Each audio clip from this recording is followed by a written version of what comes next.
Kenal kedak ngom perkenya Cengho boka jite dumreo Panggil boklon ngok gung dade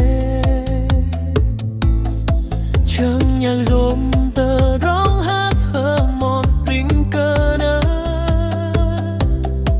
Bikal perong bikal ang eri tang la Trong đây play nuôi thơ bắt thuê lâng la Còn bà nói bên đêm giờ nín sổ xuống đơn bốc lỡ lại theo ang mặt nơ cơ nhau chập chặt tớ tê Eri đêm giờ nín con bơ ngày giờ hal để an ai dâm cơ rơ và vì còn bà nói bơ bạn chê rằng đòn lỡ lại thua đã đắc xa ngã vô đó cơ đêm nam tờ bạc con bát bi cal nơ đưa ang bơm play nuôi gơ đấy sơ nè cơ sơ chị nam ung ôi khương ngang tơ bạc trên cơ tu chập chập lênh tê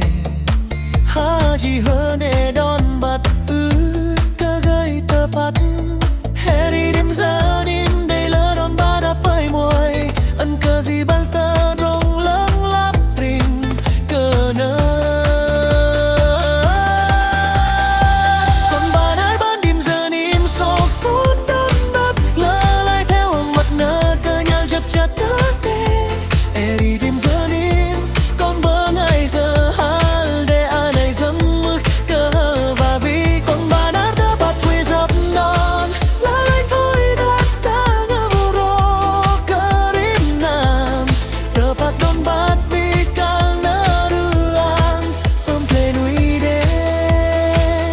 gơ đấy sơ nê bắt khay nơ bốc lo hơ bli lại trong ngôi đặc đón bơ mô lăng tơ bắt phờ mình đón bắt ơi cơ tơ bắt còn bà nói ban đêm giờ nín sổ suốt đón bắt lỡ lại theo ang mặt nơ cơ nhau chập chặt tơ tê eri đêm giờ nín con bơ ngày giờ hal để ai này dâm cơ và vì con bà nói tơ bắt thuê dâm đòn lỡ lại thôi đó sao ta vừa đó cơ đêm nam tơ bắt đón bắt bi cal nơ đưa ang bơm play nuôi đê gơ đấy sơ nê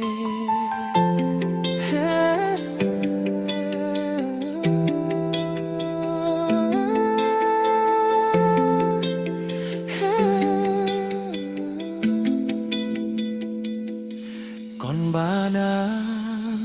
dìm giờ nín lâng lap tơ bặng chẳng nhắc bơ ngol ngọc gung nga gì lấy nuôi bơ